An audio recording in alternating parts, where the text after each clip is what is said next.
Well, Mr. Laden Saleh, who joins us here, he is a former commissioner for information, Bauchi State, and he was also a member of the MKO Abiola campaign at the time. Good morning. Thank you for coming on today. Thank you for having me, Chamberlain. First of all, commiserations on the unfortunate incident about your residence. Thank goodness that at least no life was lost. I am incredibly lucky, together with my neighbors. The conflagration, the inferno lasted 3 hours into the night, and everyone involved, the 3 houses were burnt down, but we all escaped. And it was, we celebrate God's existence in our lives. And this was caused by? By an electrical breach on the circuit leading to the air conditioning system in my neighbor's house, which, is a force majeure. It was not what he wanted, not anything anybody wanted, but, it's written in the books of destiny. So we take it as it is, and we appreciate God. We're safe. So there are certain things that people take for granted. For instance, people usually say, look, it's my neighbor, that's their business, whatever happens there. But now, you just have to be a little cautious. Absolutely. Community effort, interface, conversation. It's not the sociological, attitude of the freedom and anonymous nature of the city where everybody just lives by himself. No, people must learn to cohabit and coexist as neighbors, as brothers, neighbors as compatriots, and neighbors that, must look after each other. We see numbers all over the place, either police, security, whichever one. Did people know the number to call for fire service when this was happening? I must be very honest with you. We struggled. Eventually, I was able to get onto the fire service. I think I had it somewhere written, and they took a while to come, but they did a yeoman's job. They were the heroes of the night. 4 fire service vehicles came within 15-20 minutes, and they lasted for 2.5 hours. In fact, almost 3 hours before they were able to overpower the inferno. It was something, that is not worth remembering, but we have to live with it. And that's why we say no knowledge is lost. Because, we had fire drills too, and what they said was, when you call them, the information you give to them is very, very crucial. It decides how they prepare, what they come to you with. Yes. If you describe the kinds of fire, where is it happening? It helps them a lot to respond better. In fact, in the frenzy of the moment, we had that experience, and then what was happening? Where was it? Who did what? And tell me the kind of fire. And I was like, what are these guys talking about? Yeah. But eventually we calmed down and we told them, and it is important, I think, that the government and, to whom it may concern, there must be, water hydrants in all estates, and water hydrants in strategic places within our societies, and then public education to sensitize and sanitize the public on the ways of, addressing the first few signs of a fire outbreak. It helps a lot, because from the experience that I have garnered, it's handy, such information that not many people know. And neighbors should realize that, people should realize, the general public, that when you go to bed, you must ensure that the air conditioning systems are either switched off or you check from time to time, because now they do not function properly. Why should an air condition, be the source of, you hardly get to hear these things, abroad. Maybe the quality of the products that are brought in the Standards Organization of Nigeria needs to have a second look and do thorough checking. But we thank God. And that's why people say democracy, the kind of government we have. If government were up and doing, this will happen, that will happen, this may not happen. And many of them are somewhat nostalgic. In fact, it coincides with, we're talking about Democracy Day this week, the other day, and they thought oh dear, if we had gotten certain things right, we may have had other agencies of government. Today, my colleagues were talking about how they had environmental officials those days who would do their job, no matter what, and they made an impact. That's why they still remember them till today. You were a member of late MKO Abiola's team at the time, and the frenzy, the kind of environment people had. So what was the significant difference? Were people happier with that system or that process at that time? What changed? Why is it different now, if you think it is? I think in retrospect, when you look at the structure and the kind of brand of politics that brought the likes of, or that brought MKO Abiola on board, compared to what obtained today, they are light years apart. And the option A4, for instance, was deployed during the June 12 elections. It was clear. You may have some issues with it, but people lined up behind their candidates. So the issue of overvoting, the issue of flagrant violations of the electoral law, were minimal. People lined up behind their candidates. They chose their candidates. At the time they were leaving the polling unit, everybody knew who got what. Remember, there were no, the social media was not agog at that time. But then information went round. It was 090, the analog phone then. And you can see that the quality of the process was such that MKO Abiola in Kano, the home base of his political opponent, he defeated him soundly, roundly, almost landslide. This was Kano in the year 1993. Today, in Kano, if you flip the coin to this moment, Kano is a conundrum politically. It is not what the quality has deteriorated over the years. And I hope that somewhere along the line, the brand of politics, the structure of politics, our own political culture, the socialization that comes with it, will be rebranded, recalibrated to suit, our common needs. How do we do that? Especially when you think or remember that some of the persons who were with the late MKO at that time are in government. Some of them have been in government at different levels. And then you look at the quality of elections that they superintend in different states. You only wonder where are all those so-called tenets that they imbibed at the time. The problem that I have seen over the years as a reporter, and having also jumped into the fray, is that people are chasing resources, not necessarily principles.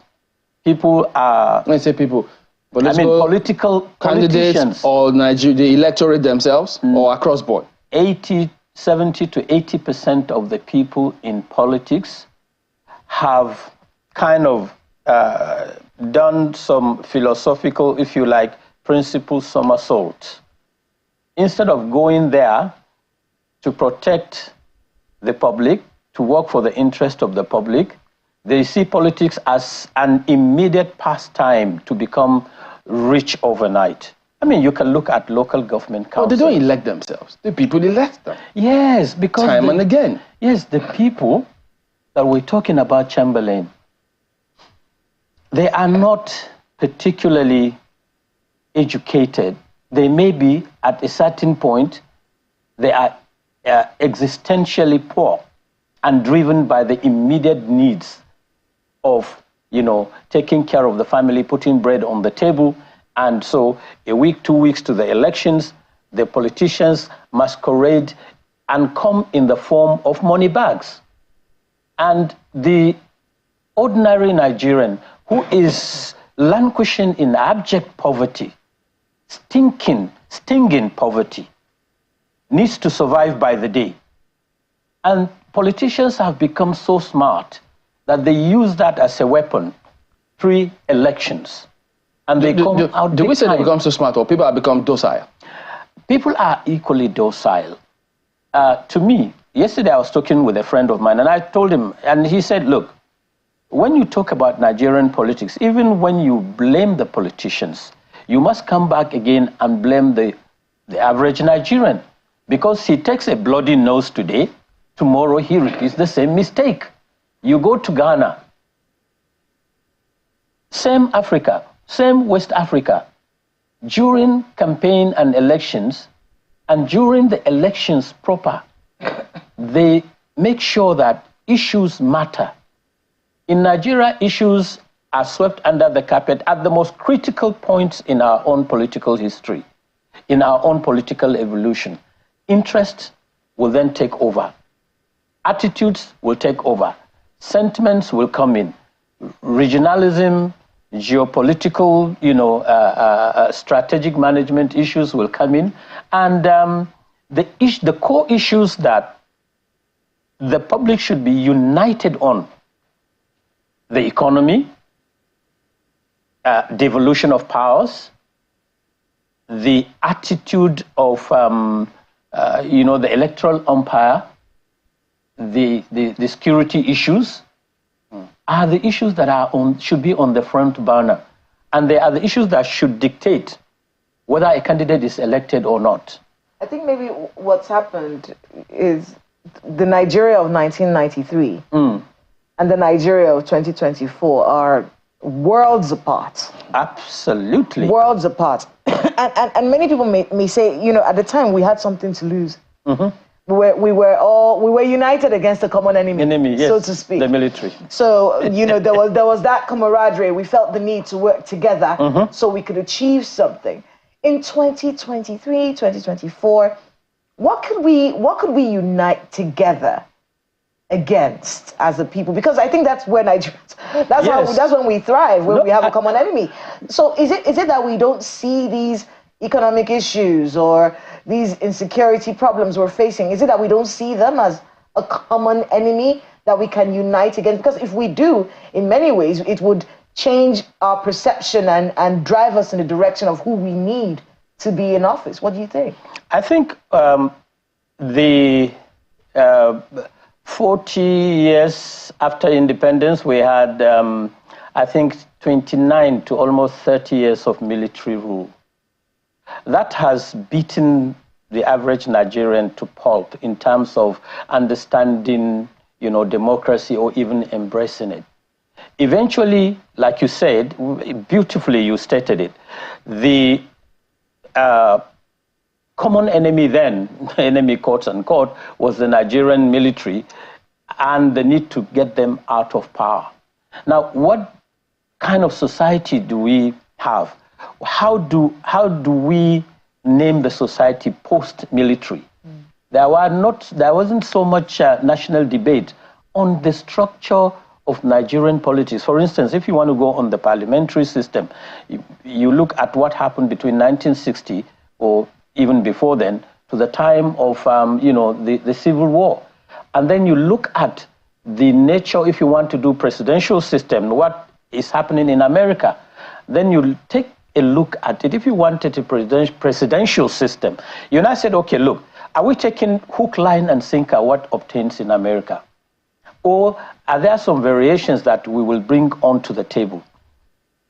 That said, the stanza we are in currently, which is what you asked, it is, we missed an opportunity to make history as a country.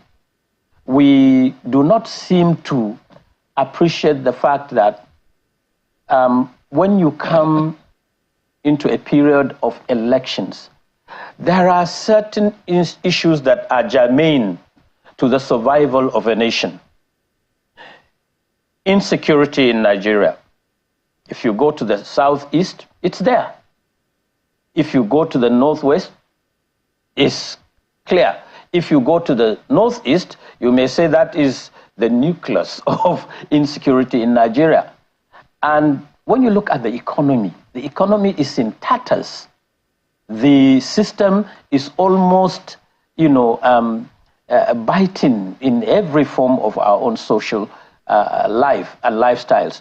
When you go to the issues of politics, is catch as your catch can chance. So how do we identify these core problems? Who and who do we elect? Is it a matter of APC, PDP, Labour, or is it a matter of the national challenge that is common to each and every one of us? How do we face this? Then we pick the wrong direction. I mean, it's interesting that you mentioned national, because that's the conversation that's going on right now. Are we a nation or a country? We are a bit of both. I am not convinced by our own attitudes and our own ways and means of doing politics, and our own conversations, the narratives about patriotism, the issues of, you say, June 12th. I'm not convinced that we have a nation. The issues of corruption, for instance, in my view, it's like, I'm afraid it's becoming a common denominator that dictates or even determines our own, ways of life. Ask in the mainstream ministries or in the structure, any structure in our own public service. Literally, and I'm being very blunt about this, in some ministries, not all, ministers are the CEOs, the chairman, permanent secretary and directors are members of the board of directors. People cannot go.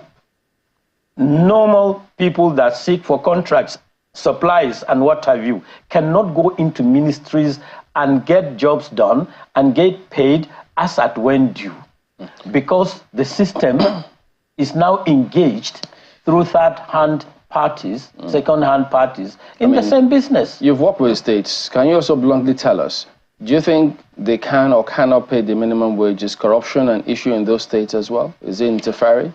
I think the minimum wage issue, to me, you see, you have to address the issues. I think we live in, when you see a mule, a donkey, that is carrying, some goods. The Hausas have a saying, you refuse, if you want to push the donkey to urge him on, you give him some strokes. We don't seem to be stroking the donkey, we are hitting the load that the donkey is carrying. The issue of minimum wage, if you address the issue, if you address the core problem of inflation, and you address the management of the economy, if you give a public servant, let's say 150,000, 200,000 today, he buys a bag of rice at 85,000, corn at 60,000, 140,000 is gone. But if you lower the price of the commodity, if you ensure that by the management of your own micro and macro economics and the way and manner in which you address core economic problems, then you will bring down the prices of commodities. Labor wouldn't be asking for 500,000 or 250,000. We do have to get our colleague in Lagos to ask you a few questions before the time goes. Ayo. Thank you, Kayla. One of the first questions, as you began the conversation with him, I was just looking at one of the things that has been identified by some of your compatriots, Mr. Saliu, who were also part of the process of bringing us into this Fourth Republic way back. Now, we had at some point spoken with Mr. Ebolu Adegborua, who is a legal practitioner, senior advocate of Nigeria, who said that they were told, when the Fourth Republic was to begin, that they shouldn't be a part of it. We also had a conversation, I think it was yesterday, with another politician who also came, a former DG of Progressive Governors Forum, who also said that many of them who fought for this democracy are not playing because, for one reason or the other, because they probably didn't think that the Fourth Republic was going to last this long. But now, according to him, they are now playing catch-up. How significant is that for you in the democratic journey that Nigeria has gotten to until now? Well, when you look in retrospect, Ayo, at the struggle over the years for politicians to gain power, and first of all, we had a tug of war between the politicians and the military, and even when you know, during the SDP and the NRC, you had you know, the military that was supervising the entire process. Remember the Cookie report? You had a 17-man political bureau committee that went around the country to gauge the tempo or the pulse of the nation politically and proffer solutions on the way forward. And then after that, you had the National Democratic Institute, headed by Professor, I think, Omori, and the National Electoral Commission, you know, headed by, who was it? Professor Humphrey Nwosu. Now, during that period, if you can remember, there were elected governors and members of the National Assembly that were exited by way of either annulment or by way of a national broadcast. They were made to step aside. At that critical moment, when Abacha now came on board, and after him, Abdusalami Abubakar, I think the Nigerian politician played penny wise, pound foolish then. Why? Because they saw a situation in which Abdusalami Abubakar was seen as a general that, of course, he was a head of state, but not as much, if you like, feared militarily as Abacha, not as much as, you know, not as much a recognition he had as, say, IBB. So when the politicians felt that they couldn't survive, you know, the maneuvers of the two generals, IBB and Abacha, and then Abdusalami Abubakar you know, came on board, they just said, no, look, we've taken too many bloody noses, and we will not just step forward. This one is not going to work. That I'm talking about the, you know, Abubakar Abdusalami era. Eventually, the system, like the Nigerian factor, stabilized. And what did you have on the blocks? With all sense of humility and respect, greenhorns, people who had very little knowledge of politics, technocracy, bureaucracy, the way the game is being played. They were eventually elected and the system somehow stabilized.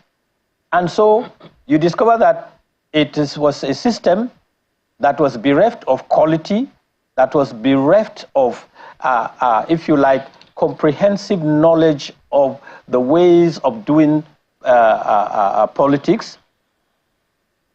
And the core politicians that had the knowledge, that had everything, literally, were meant to be doing the catch-up game. To this moment, I believe, it is almost 60% the same people that got in during the Abdusalami Abubakar era that are literally the driving, the foot soldiers of our political system.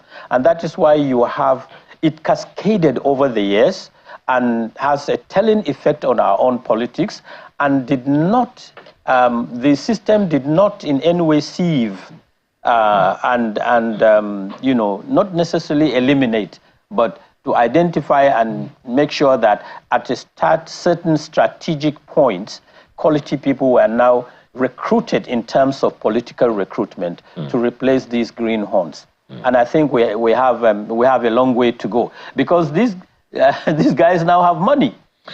Well, and you know, that is why the race for politics or for party primaries or for general elections has been existentially monetized and calibrated on the amount of money you can take on the week of elections. Well, Mr. Salihu, that also raises another issue. My apologies, my sincere apologies. Yes, now, yes, please. Perhaps that also raises an issue of concern. Looking at the Constitution, looking at the lowest benchmark by which a governor, a member of the House of Representatives, a councillor, a senator, even a president can be elected. There are those who believe, of course, that the bar is extremely low and may not significantly, make any significant impact on the quick change that we need to make. So there is this suggestion that's also making the rounds, that perhaps we should have some kind of qualification outside of the Constitution, which is, I mean, for some people it may be too late to go back to school, I mean, the regular academic school. Perhaps there are those who are wondering, what if every politician who has to vie for office goes through the National Institute for Policy and Strategic Studies? Perhaps then we can begin to have some quality kinds of politicians, because it would seem like right now, as you said, it's the politics of money, politics of power, and very, very distant of politics of impact and national development. What is your take on that suggestion? My take is that, there must be a clearinghouse that should and must determine the entry point for a politician when it comes to national elections. If you want to compete for for the office of a governor, for instance, for crying out loud, you must have a degree, at least. If you want to contest for the National Assembly, the office of the Senate and the House of Reps, you must have a national diploma or a national degree. Because for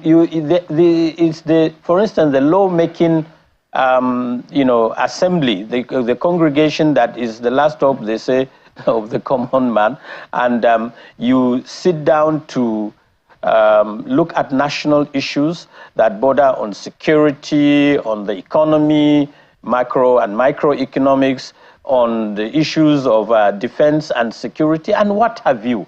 You cannot approach these issues with a laissez-faire attitude. You cannot approach these issues from the point of view of illiteracy or lack of knowledge. It's knowledge-based. And the way we operate as a country today, pari passu with other nations, we must make sure that we put the best hands and, forward, the best boots on the ground. If you don't have education, how do you address the issues? It's like you ask a vulcanizer and you give him the key to a payloader and ask him to go on the road to drive that vehicle. So you don't agree? So we must have a clearinghouse are you saying that determines the entry point for Nigerians from the local government elections. So what kind of clearinghouse would you suggest? A clearinghouse in a manner, I hope my own points of analysis don't fail me at this point, but a clearing point where at the level of the state, you have members of the academia, you have teachers, you have retired, seasoned, tested technocrats. You create a group of 15 per state. They put all these candidates to test for goodness sake. If you don't pass their aptitude test, you are out. Then at the level of the National Assembly or governorship, you bring people not from that state. No, you cross-pollinate, you cross-fertilize. You bring somebody, say, from Oyo, Edo, and Kwara, and 30% of people from Lagos to monitor and clear candidates in Lagos. You bring people from quality mines that I have mentioned, from Imo, Enugu, Benue, Abia, to monitor rivers. 30% of that should be rivers people. Have about 15 to 20 people. They should scrutinize. We're talking about national politics. We're talking about our own survival. We're talking about building our own political culture that will be seen to address the core issues of our own survival. We are talking about generations yet unborn, and we're talking about leaving a legacy for the country. If you must have quality on board, you must go back into and put our thinking hats and behave in a manner that our consciousness and conscience and patriotism should be the driving force. If you do that, then you say, okay, you want to contest for the presidency? Fine, you can contest. Your political party will bring 5 representatives. There will be 5 representatives from your state. There will be 2 from each state of the federation. You take them into a mini clearinghouse, a clearinghouse for the national, for the presidency. You have 36 times 2, 72.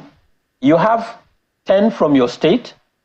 Those, when they sit down, they can screen a presidential candidate and tell the nation, like, look, all right, this is the way to go. But I'm saying this is just my own idea. Yeah, sure. So wind down, let's close with this. Give us your recommendations, because having been up close with some of these states and then see this conversation going back and forth about minimum wage, who knows what happens next week? What do you think how should they approach it? Can states really pay, or should they stagger it, or what?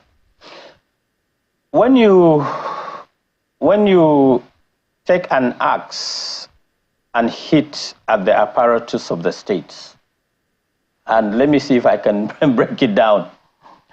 The number of, the amount of money that we spend in governance have made governors literally, the be-all and end-all. They determine whatever it is that happens. And when you look at the convoy of a governor, there is no governor that has less than 20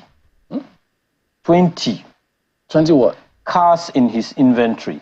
You're joking. 20. Yes, they may not drive with 20 at any given point. But you have the backups, you have the spares, you have the security, you have the backup, you have the protocol, you have the backup, you have the SSS, they won't sit with any other person else. And you have the retinue of, the staff, the chief of staff, the PPS, and what have you. So if you reduce the cost of governance, and then if you become realistic, I think realism should play between the government and the labor. We need to go. Be a give and take. All right, Mr. Ladan Salihu, former Commissioner for Information, Bauchi State, former DG/FRC, and also a member of late MK Abiola's campaign team at the time. Thank you for your time today. Thank you for having me, Chamberlain. All right, Business Morning on Sunrise Daily comes up now.